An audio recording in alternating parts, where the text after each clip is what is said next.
I want you to get together. Hello, everyone. So it's another stream of consciousness. It's Tuesday morning. Been doing paperwork, answering emails, and all the usual stuff I have to do on this day.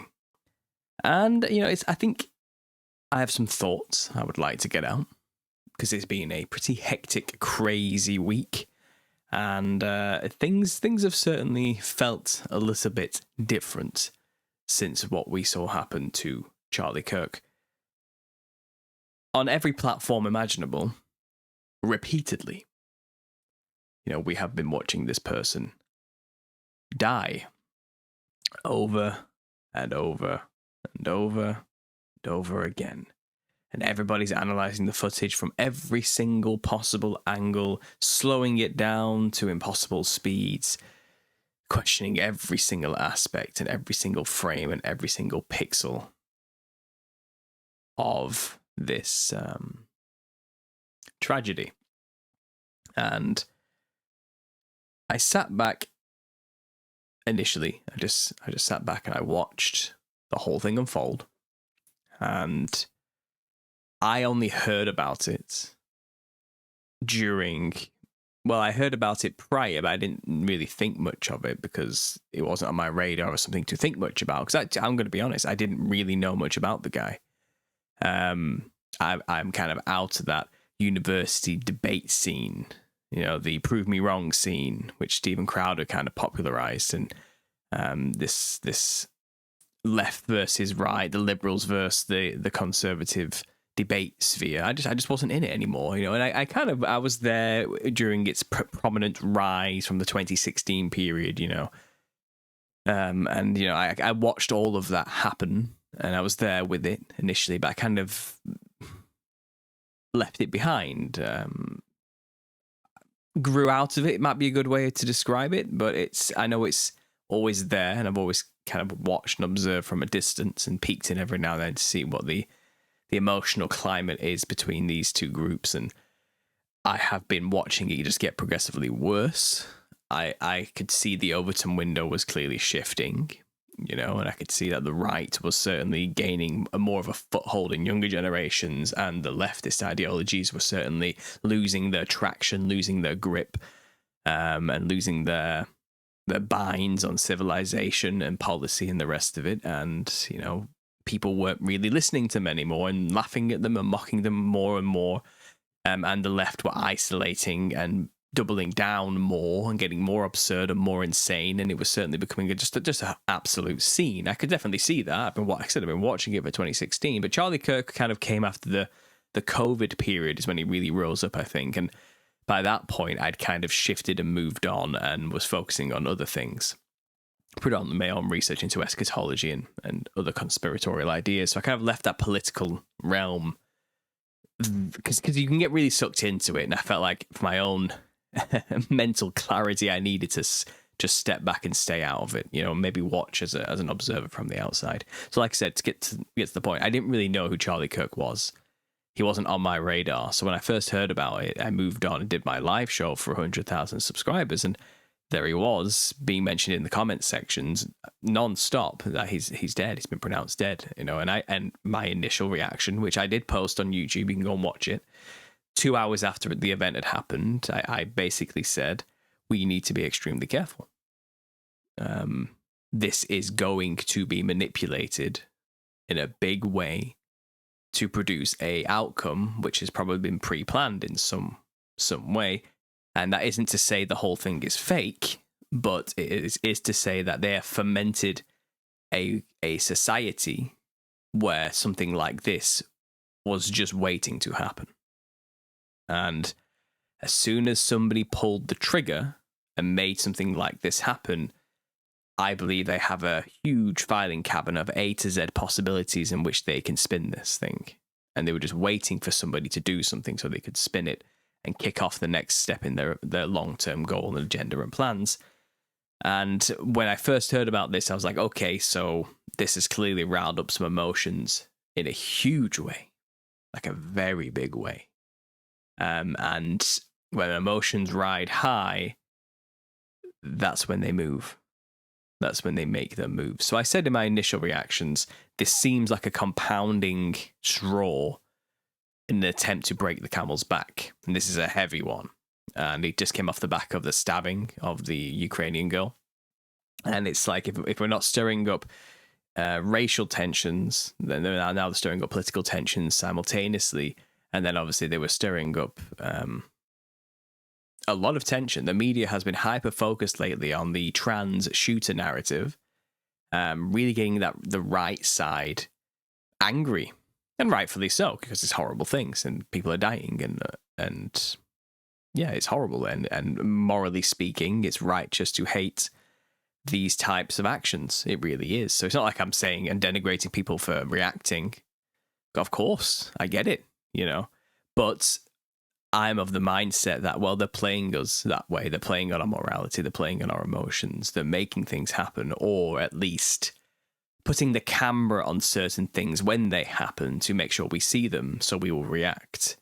And they, in a way, I feel don't have to really fake much these days. We are doing the things they want us to do off our own accord, because they have subtly brainwashed a lot of people and traumatized a lot of people and given a huge swath of the population of any civilization the mentality of nihilism and loneliness and desperation, to the point where these type of events and shootings and executions and violent retaliation against opposing ideologies, well, yeah, we live in in a world where that is going to happen now. A lot. It's called civil war. People have been diametrically opposed to each other, ideologically speaking. And when, to quote Stefan Molyneux, and again, I'll get onto that in a minute, but I watched one of his initial reactions, and immediately, it was, this is the left killing the right narrative. That was the immediate go-to that he was going for. And he made a good point. I think this is a point that I think Charlie himself was trying to promote most of the time. And it's that when words end, violence begins.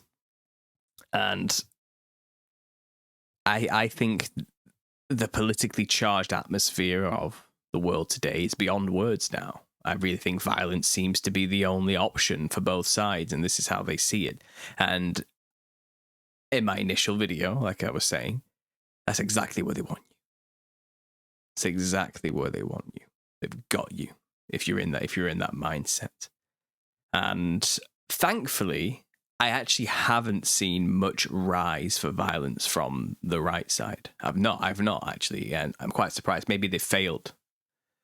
I think they're pushing and pushing and pushing the more conservative right side of this civil war they're fomenting with more violent, horrible situations to try and make them snap. But it's really hard to get people with fundamental Christian values to get violence. It's very difficult. And I think the push to do that is not working very well.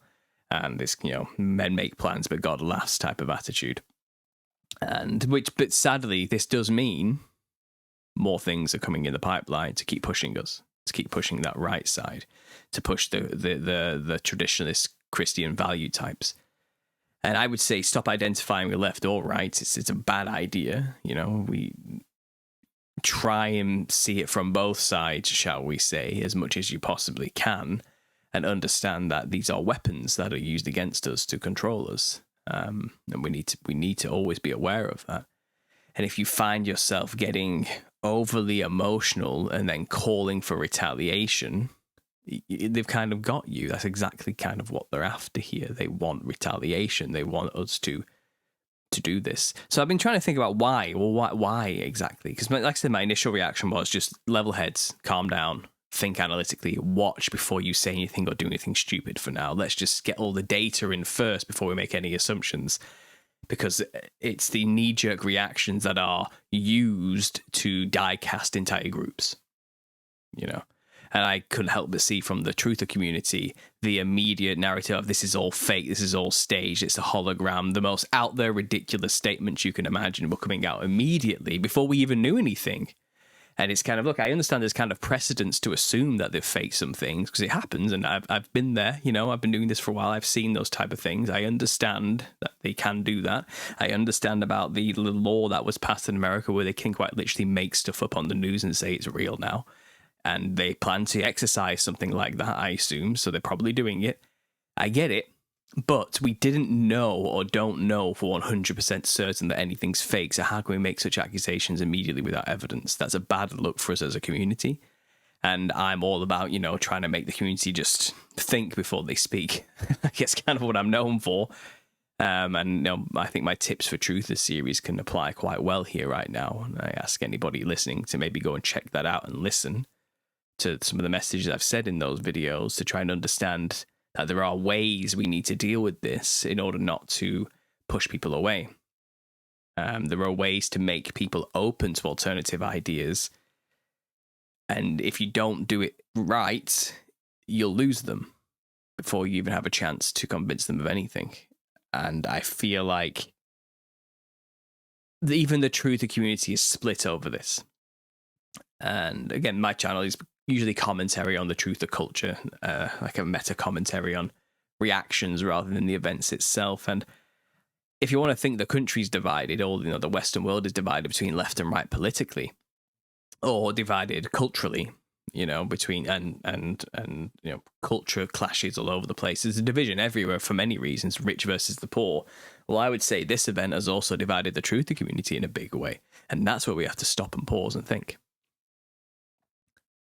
Perhaps that was a desired outcome from all of this. Maybe they were trying to make the truther movement weaker by having an event that would stir up questions, because it's highly questionable. I completely agree. This does not add up. This does not pass the sniff test. None of this makes sense. The official narrative is falling apart quickly.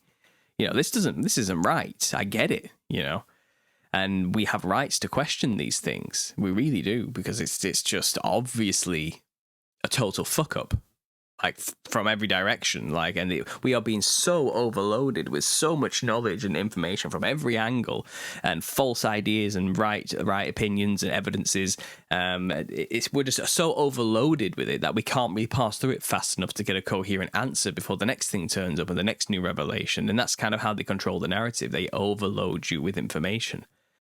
So if I can kind of go full circle here, back to the point I was making about the truther culture, it seems like we're being completely divided over the it's all a hoax or it's real group. That's the division that's been created here now.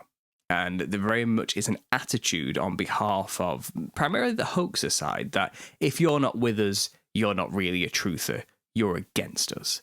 That kind of attitude. And that's exactly where they want us. That's the point. And I do feel like a lot of clues have been just left behind conveniently for us to pick up and point to, saying, see, it's all controlled, it's all fake, it's all a hoax, you know, because they put 33 everywhere and all this type of thing.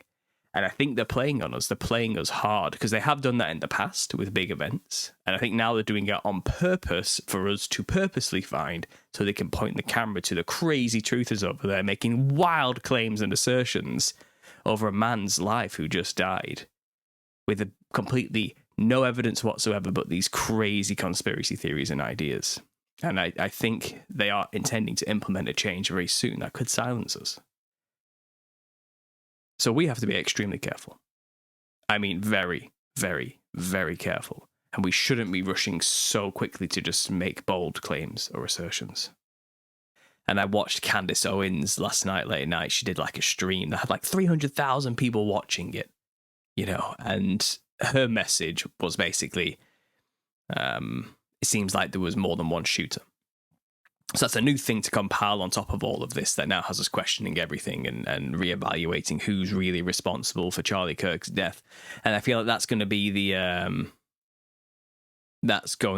running narrative for the next year or two. Who's truly responsible? You know, it's JFK all over again.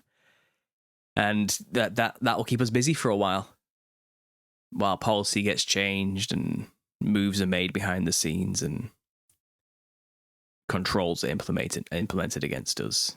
And I see a lot of videos coming out as well, you know, of people kind of demanding change, demanding policy change from President-elect Trump, making little TikTok saying, "You need to do this now, Mr. President. You know, you need to sort out this act in which anybody can post anything as truth." You know, and it's kind of on the surface sounds reasonable. You know, we need to shut down these people saying these things, and you know, going against Charlie Kirk's death. It's hideous. It's heinous what they're saying. They shouldn't be allowed to say that. They should be fired from their jobs.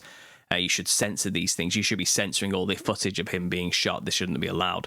And, you know, on the surface, I agree that I don't want to see people being killed repeatedly on X, which happens quite a lot now, you know, and it's kind of, but then at the same time, I'm like, it seems like they've let all that happen on purpose. So people would demand such things, which are not going to be used in the long run for our benefit. It's actually going to be used to stop us from being able to speak and talk.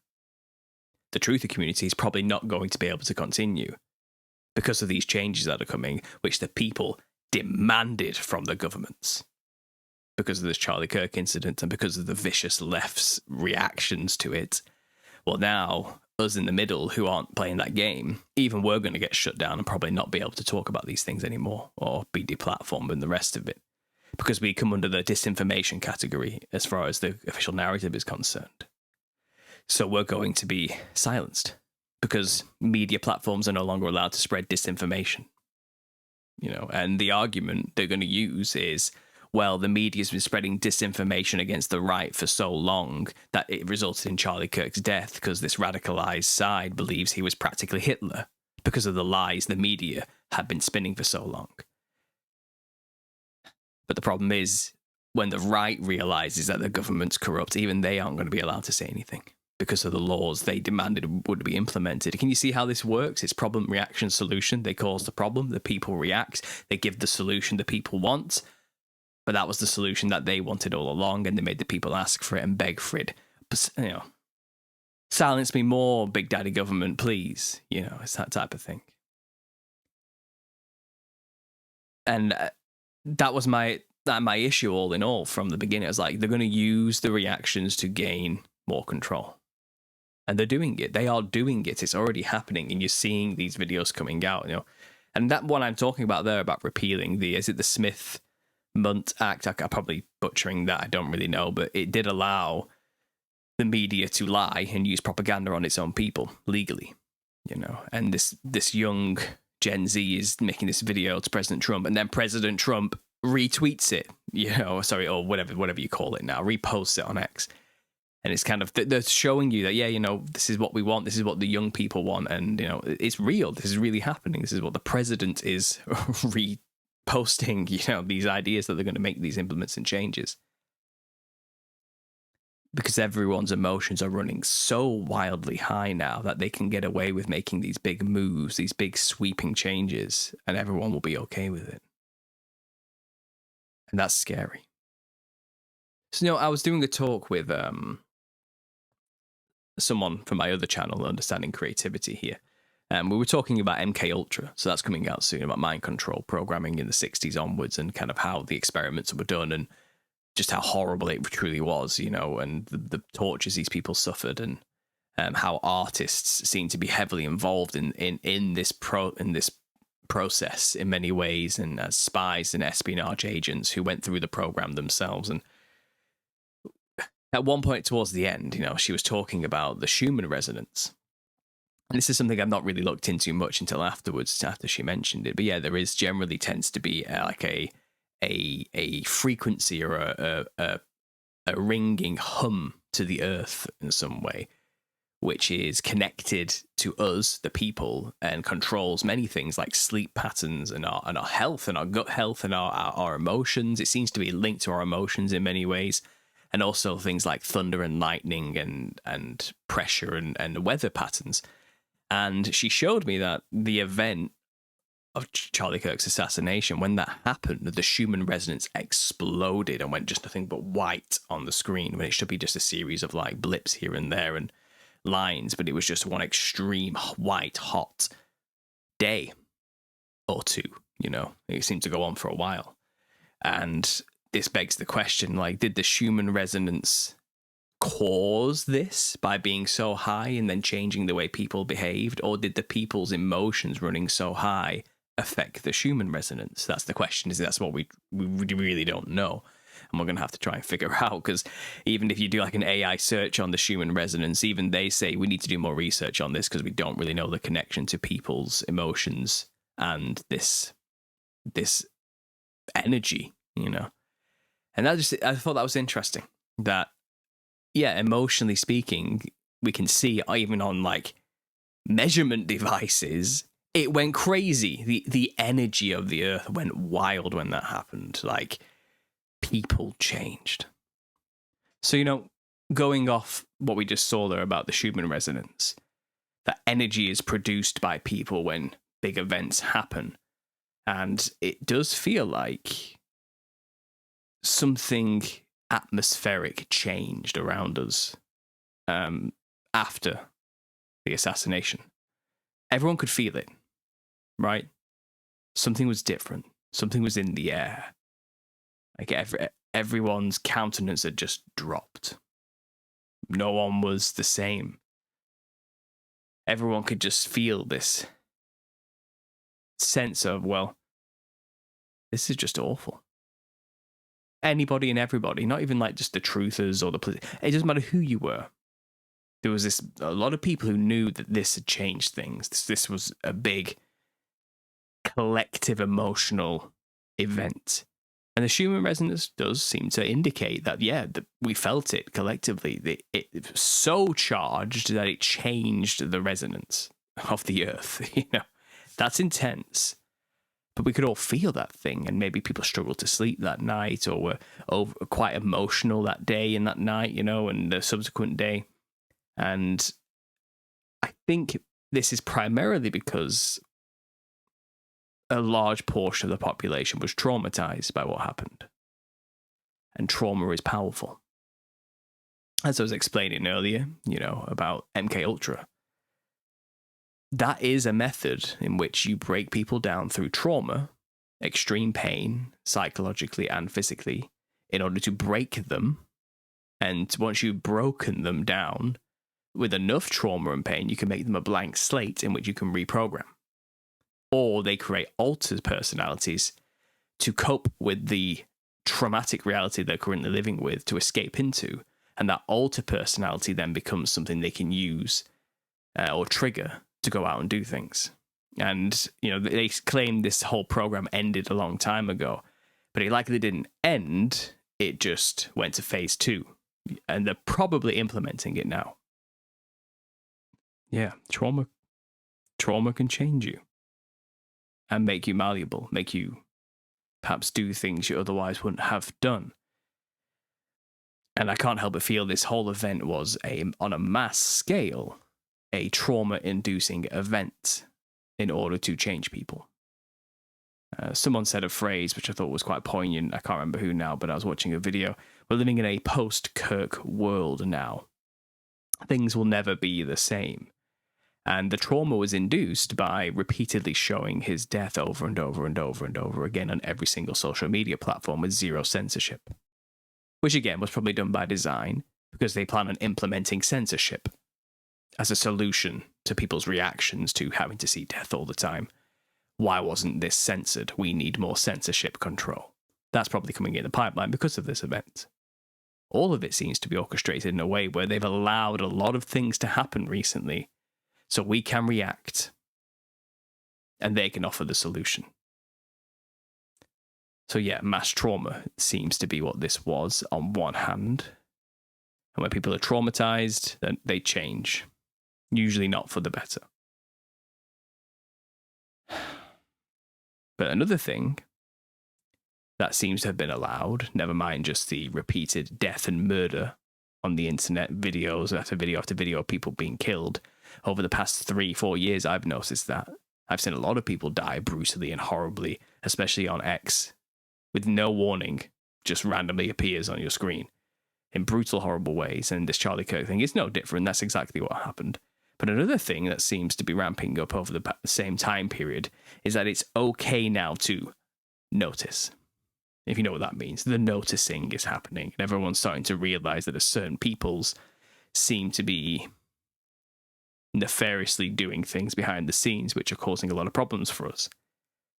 And this seems like it's been intentionally allowed to ferment and stir up as well, as a counter to the extreme leftist rhetoric, you know, and that type of culture. You have the opposite in a way. And it seems like this whole event is going to lead up to a backlash in which Israel is blamed in some way, or the peoples of Israel are blamed. And can you blame people for thinking that?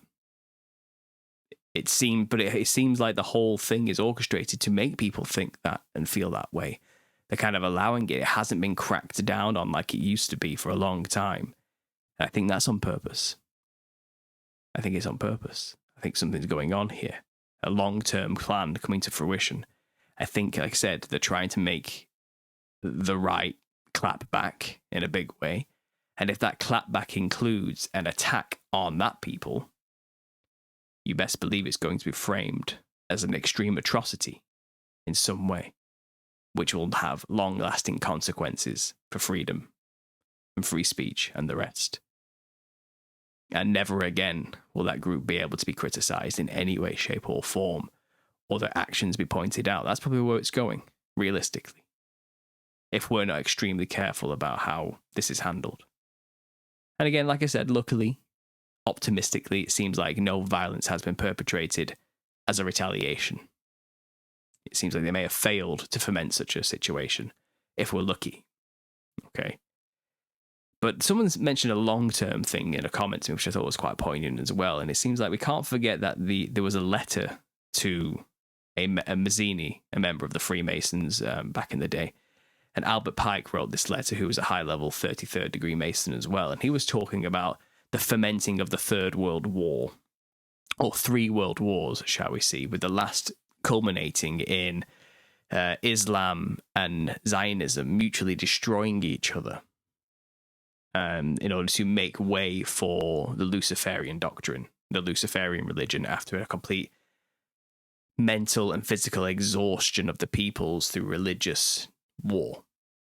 And someone mentioned that this whole event could be leading to the idea that maybe it's going to foment like an anti-Jewish sentiment in civilization again, which is going to make them all retreat to their promised land, to Jerusalem, to their homeland, and leave all these countries, which will feel like a victory on like the part of like the Western civilization, because, you know, finally we're free from the undermining of this group of people, of our culture, you know. But this kind of then does fulfill like a prophecy of the Jewish people, in which they will return to their promised land, and then they have their temple, and then that will bring that'll bring their Messiah, because they don't believe Jesus Christ is the Messiah. They're still waiting for him. But for that to happen, first of all, there has to be like a coming back situation happening, and maybe this is to orchestrate that coming back situation, in which, you know, then there'll be a war between the Islamic world and the Zionist world as a consequence for what the Zionists have done in Gaza, for example. Like a backlash to that situation. And it's just going to be a complete and total bloody, disgusting Albert Pike style Third World War letter to Mazzini war, which will make us exacerbated. So maybe this is like long-term thinking. That's where this is actually all going. This is just setting the stage to justify their return to that land in a narrative sense that makes sense for the history books. You know what I'm saying? Maybe that's what's going on here, and why we have seen such like an allowance of that kind of sentiment arise again. But I think it's a bait and switch. They want people to do that so they can shut it down because of what they're going to do. You know, it'll be like that type of situation, and then it'll create this atmosphere of we're leaving the countries because we're not safe there anymore. We have to go back to Jerusalem as a peoples, you know, and then that'll lead to the next step, that war in the Middle East, the big one. The real big one that brings everybody into it instantly. Right now, they're teasing it, you know, but it'll seriously be like a all hands on deck situation from every faction and every side. So that's an interesting take I heard, which I thought maybe that's the long-term plan. I don't know. Okay, I'm spitballing here. Stream of consciousness. I'm just thinking out loud. But my takeaways are primarily right now, because this is something, again, it's a play-by-play basis. I can only analyze what I know when I know it. But I feel like there is big changes are coming, and we are being played to implement those changes, and it's going to involve censorship, a crackdown on freedom of speech, a serious deplatforming effort targeted towards those who are saying heinous things about Charlie Kirk. Okay, and those who are celebrating his death, they'll lose their jobs, they'll lose their platforms, they'll lose their voice, they'll be censored and taken away. But under that category, you do realize, don't you, that those truthers out there saying it's all fake and he's not really dead are going to be lumped in the same category as disrespecting Charlie Kirk and what he did in his death, right? And as a result, any truther community is going to be deemed as disinformation under that umbrella. So I can see that happening. I can really see that happening. I can see a complete and total shutdown and a destruction of the truth movement, which then is perfect for what's to come in the future, because then there'll be zero dissident voices. Because rightfully so, these lunatic leftists deserve to be silenced. But they've orchestrated and created a culture where these people exist in order to justify this move coming around the corner. It's all just playing us against each other to implement their control systems. So that's the first takeaway. The second takeaway is this idea that it's Israel's fault. That's being promoted everywhere, including in mainstream sources. Like I said, even Candace Owens pointing out things like there's a second government and it seems suspicious that Israel might be involved in here in a very big way. She's saying that, and she's trying to foment that idea. All the comment sections are saying that's the case. If they're not saying the government did it, which again would say they're in collusion with Israel, therefore that's why this happened, you know. But I think that's setting up to the next future event of some kind of real and/or orchestrated backlash towards the Jewish peoples, which will justify them cracking down on the peoples and making them not be able to criticize anymore, but also their return home en masse in preparation for that final cleansing of the area, complete takeover, for then the Muslim backlash towards the Zionists takeover to happen, fomenting that Third World War, which was predicted or at least planned by Albert Pike and the Freemasons. You know, a long-term plan. This is, by the way, this isn't just happening overnight. This is like almost like over 100 years old. This is like a very, very old plan, an extremely old plan. So who knows? Just some thoughts. Just my first initial thoughts on this situation that I just wanted to bring to you guys. I'm still watching. I'm still thinking. You know me. I am tentative about most of these subjects. I'm very careful to make any sweeping statements one way or the other. This is all just speculation. This is all just opinion. This is all just ideas. That's all I'm working with. And I'm going to try my best to keep myself separated emotionally from this, because this is emotionally charged. I get it, you know.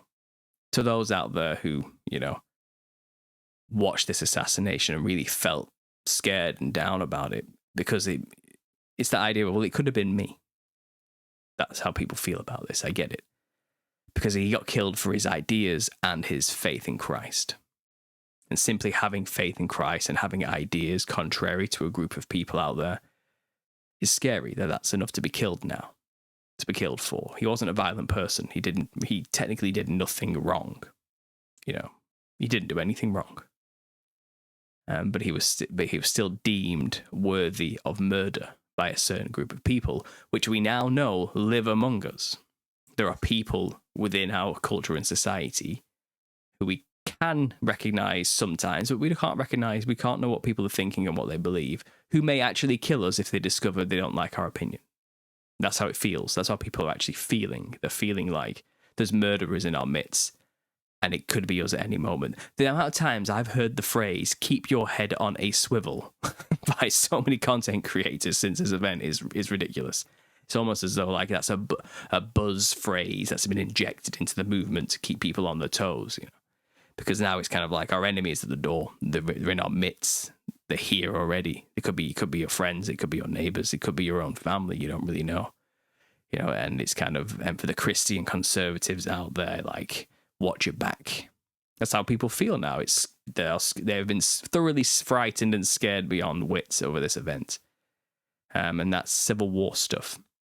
And you know, even in my own home, I could feel like, oh, this is a scary precedent, because what Charlie Kirk was, 31? I'm 33.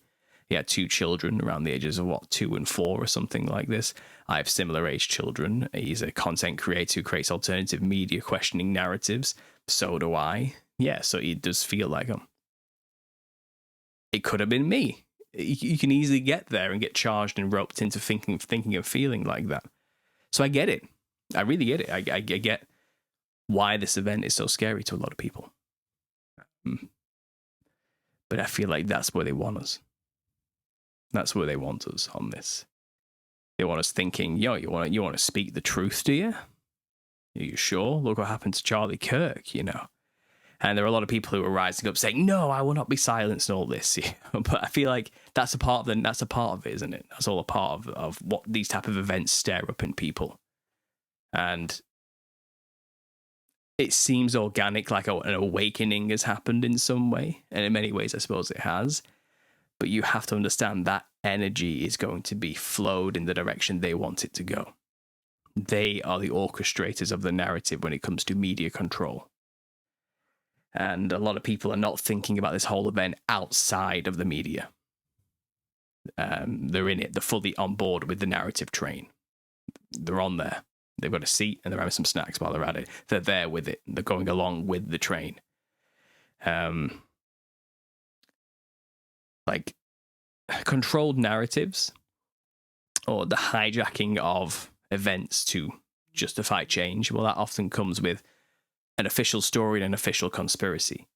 Official story, lone crazy leftist gunman. Official conspiracy, Israel did it. And both are allowed. Okay? And that's, again, to cause a division which breaks apart everybody on every angle. So I'll stop there before I go on too much, and otherwise I'm just basically rambling now. But you kind of get these early thoughts I've got going ahead, I'm sure. Leave your own opinions down below, where you think we stand on this, what you think's going on. Try not to let this just divide everything. Try not to start making enemies of everyone around you based on their opinion on what happened here. Okay, because again, if you start doing that, that's where they want us. That's exactly the results that are ideal for the enemy. So let's bear that in mind, people. Thanks for listening. And as always, God bless. I want you to get together.